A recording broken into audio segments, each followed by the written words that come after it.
Hi everyone, this is Elizabeth at craftsbyhappystamper.com. Today I'll be showing you how to make this card box. It fits 4 well embellished cards and envelopes in the traditional A2 size. And this box is part of the One Stamp at a Time blog hop. This is my project that goes along with the matching cards. I did a separate video for that, so you can look in the video list or click on the link below to my blog and it will take you directly to this page. Now, all the dimensions I will say out loud, but they are written down in the blog post, which is linked below, so you might just want to jump to that to get all the dimensions instead of trying to write it down while you are watching the box be made. But um, I love this box. And I hope you click on the link and follow along with the hop because there are lots of great projects. So let's get started. So to make this box, we're first going to start with the base. And this is my base. And it is 7 inches by 6 3/4 inches. And it's scored at 1 inch here, turned 90 degrees, scored at 1 inch again, turned at 90 degrees, scored at 1 inch again. So on 3 of the sides it's scored at 1 inch. And now I'm going to use my snips, paper snips, to cut them on the score line up until where the 2 score lines meet at the bottom. And once I do that, I'm going to cut a little triangle on both sides. This will just help make sure that I can get the box folded exactly at a 90-degree angle, or as close to it as possible, right? That's our goal, as close as possible. All right. Now to put the base of the box together, it's super easy. We just need to fold along our score lines.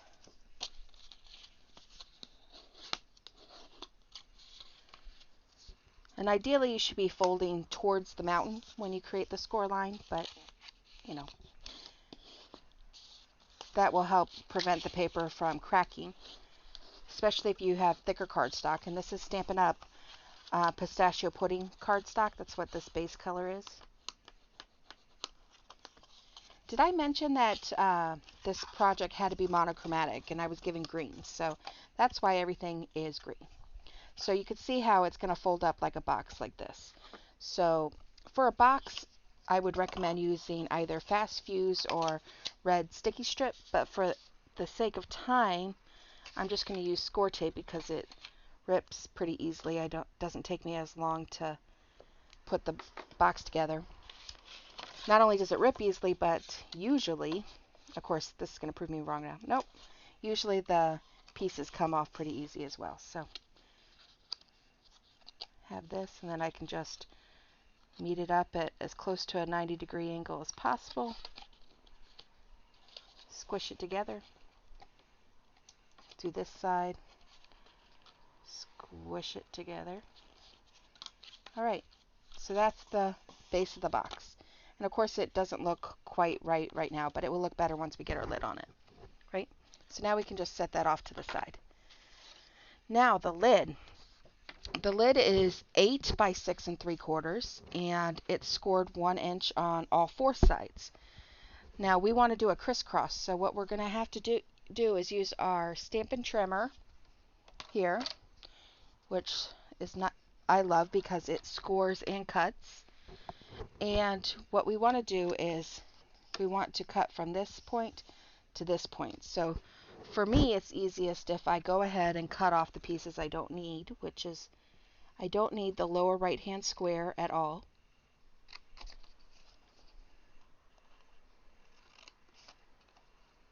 So I just cut that off with my snips following the score lines. And then I don't need the upper left hand corner or the long piece attached to it. Okay, so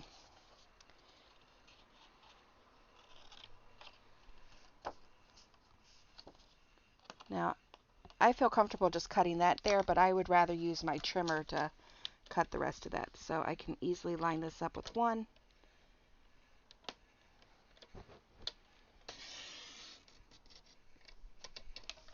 There you go. I didn't quite get to the end, but I'm okay with that. Little tiny bit. Snip that off and that's gone. All right, so now your paper should look kind of funny, right? But we want to cut from this score line to that score line. So you can just line it up in your trimmer. It's actually kind of hard to see in my current light situation, so I'm going to do it this way.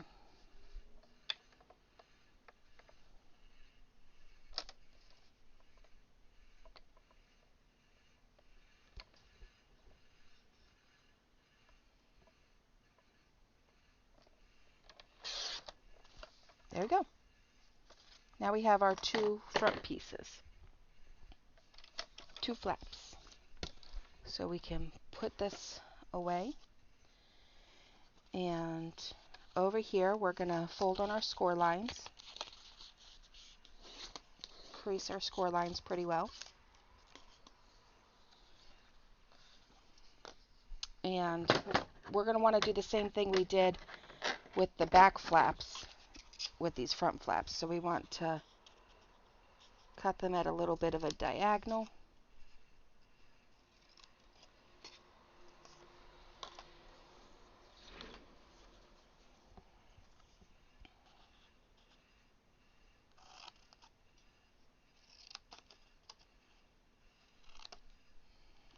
Okay.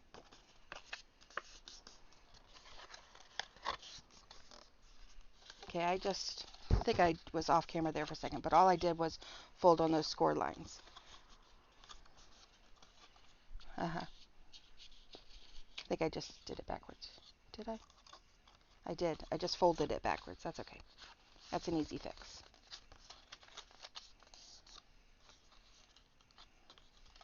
So you can see which way it has to be folded by how it's going to line up like this, right, with the two crisscross patterns. But before I do that, I want to put some designer series paper on it. So this is just two pieces of designer series paper, and they are 4 3/4 by 6. Cut at the diagonal, so they should fit here. The reason why I say they're both that is because I cut them at the diagonal, two different pieces, and then I have one piece and one piece going in the same direction. Because you could see how these fans are directional, if I just did one piece, I would have to use the back, which you could do. Because if it was one piece, it'd be like this, but in order to get it to orient, you'd have to flip it over, right? So you could certainly do two different ones if you wanted, but I wanted two that went in the same direction. But before I put them on there, I would like to sponge the edges a bit. So, just to soften them a little.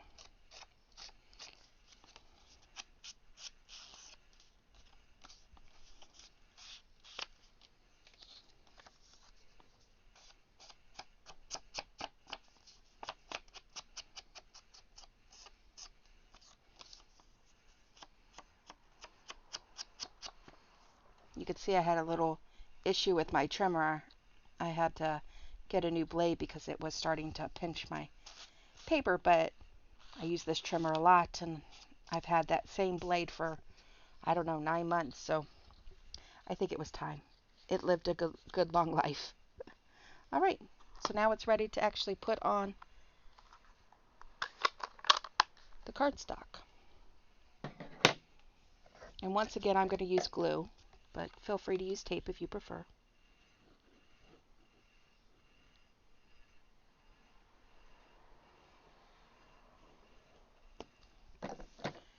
Now, liquid glue is, especially this Tombow glue, it's very permanent, but you have to be careful you don't put too much on just because it will squirt out.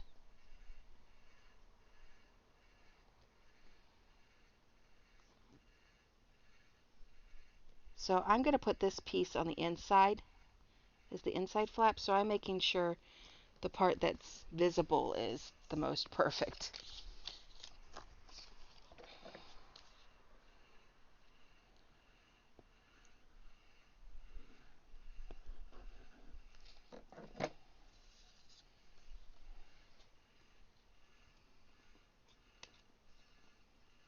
And then this will be my outside flap.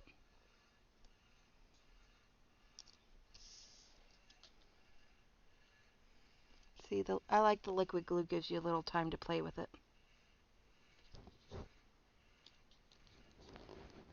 Attempt to line it up as straight as possible, which it can be hard to do sometimes. All right, now we're going to put it together. So you put a little piece of double-sided tape there, little piece of double-sided tape on this flap,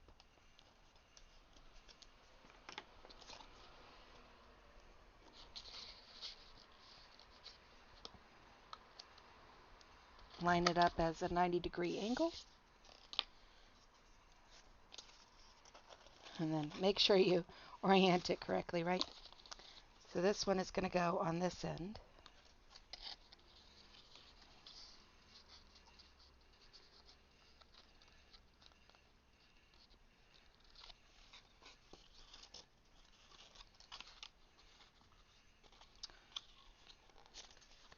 Oh no. Okay. I just realized that I forgot to put a piece of tape on it. Should go here, but that's okay. This will just make sure the front flap doesn't move around when cards are being taken out of it. I just finished 3 hours of teaching before I decided to make this video, so I think I'm losing my voice now. There we go. Put it in here. Now, depending on how you made it, you might want it to go inside like this, or you may want it to go on the outside like this. So the way I made it, I want it to go on the inside. Actually, if you put it on the outside, it could be a little too tall, but nobody's going to notice, right?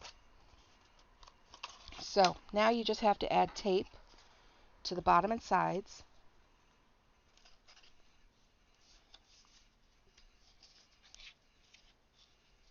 And press firmly down. So actually I'm going to add tape to the bottom, and then I'm going to put glue on the sides this time. I did put tape on my example, but I think this might actually work out better to use glue.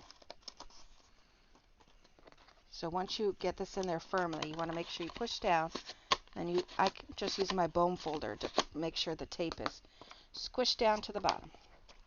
Now the reason why I decided to do glue is because I can easily just squirt.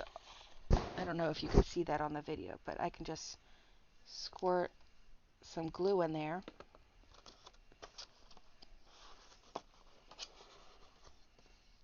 Push it on its side, use my bone folder to squeeze it down. Of course, I wanted to let it sit for a minute to make sure it's holding tightly. Did you hear that? That was my cat snoring. Evidently, he's really comfortable. Alright, and then I'll do the same thing to my other flap.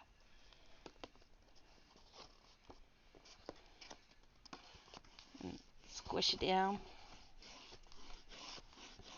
Alright, so we have the basics of the box made. Now we need to make our belly band. So for the belly band, this is 1 1/4 by 12 inches. And this is 1 inch by 12 inches. This is the pistachio pudding. Oh, both of these are from the pistachio pudding or the 2013-2015 in color background designer series paper.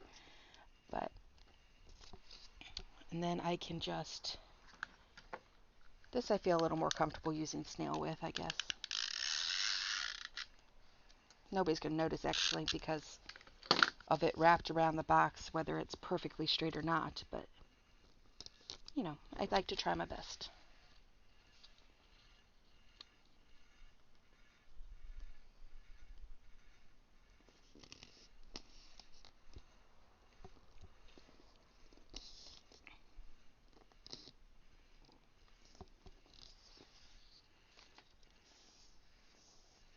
Danger, danger. It's definitely not perfectly straight. There we go. Not too bad. All right. Now the easiest way to do this is I want it to actually meet around in the front. So the easiest way is to just wrap it around and make tiny folds and then squish it like that. Let's see, that ends up being perfect. And I can do the same thing to the next side.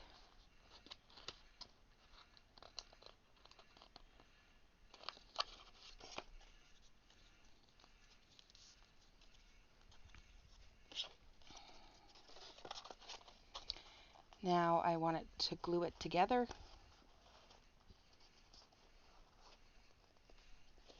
And it's only going to overlap a little bit. I think it's maybe a 1/4 of an inch, maybe a little bit more than a 1/4 of an inch. So I think I can use tape. I use glue for the example, but tape will be quicker. Obviously, you don't have to wait for it to dry.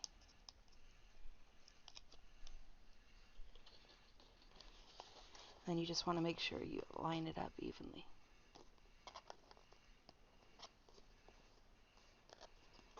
Before you press down. And I'm just noticing that my tip right here needs some glue.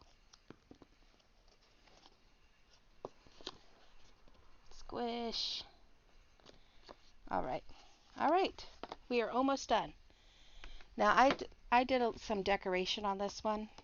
I used some of, I believe this is called Venetian trim. Venetian crocheted trim. So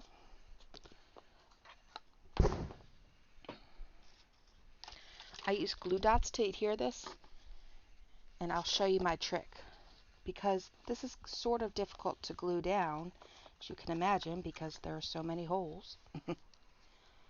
So it doesn't matter how long because I just tied it in a knot and let it hang. But I didn't want it to constantly be falling off if they removed the belly band. So I did glue it down.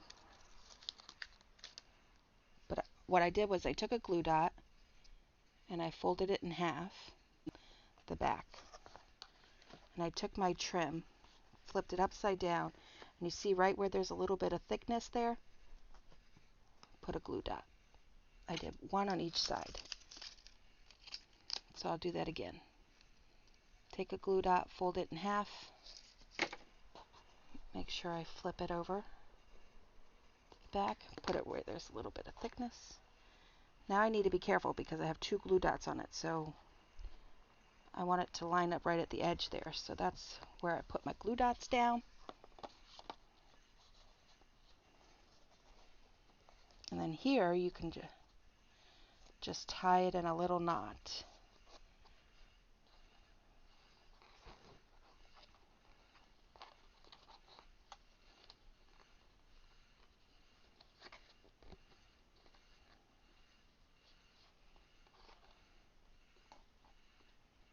Whoops, made it a little too loose.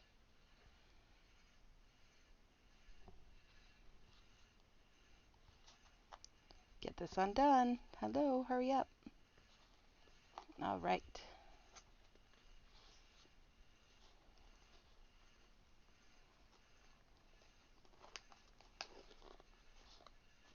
There we go.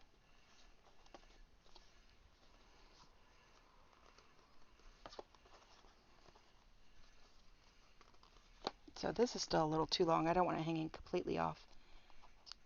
So I'll just cut the edges off. Whoops. There we go. Here we go. Now I'm going to use some wild wasabi. This is the 1/2 inch, what is it? 1/2 inch, I think it's called seam binding in the current catalog. And the reason why I wanted to use wild wasabi is to tie in the colors of the cards because I didn't want them to stand out so much from the box.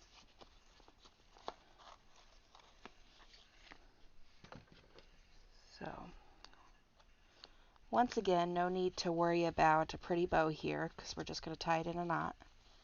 You can use a glue dot if you'd like, but there's really no need. I just want it to be over where I put, close to where I put the, the seam for the belly band.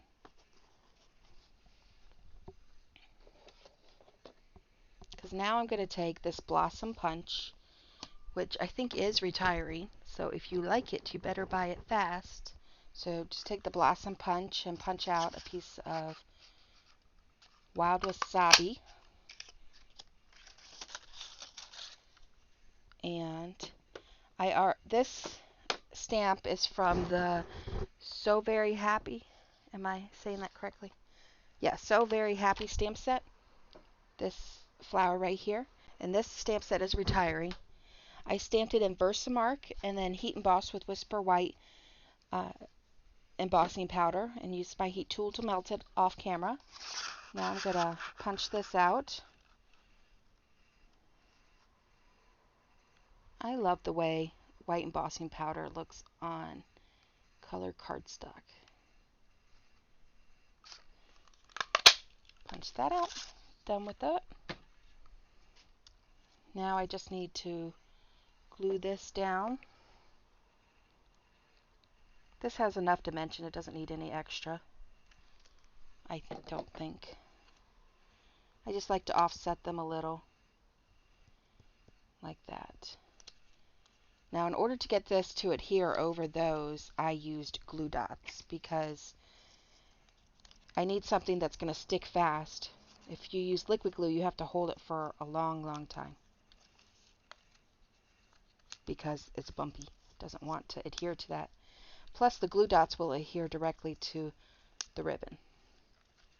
So you might not be able to tell on camera, but I'm really only adding glue dots to half of the flower, and that's because part of it's going to hang over, and I want to make sure that glue dots don't hang over. So there we go. And now I just pull my extra pieces down a little so that they hang, and it's completely done. And that's it. So it does take a little bit of time to actually put it together, but it's really quite simple. I hope you enjoyed this box and that you make a bunch of them. If you like this video, please give it a thumbs up.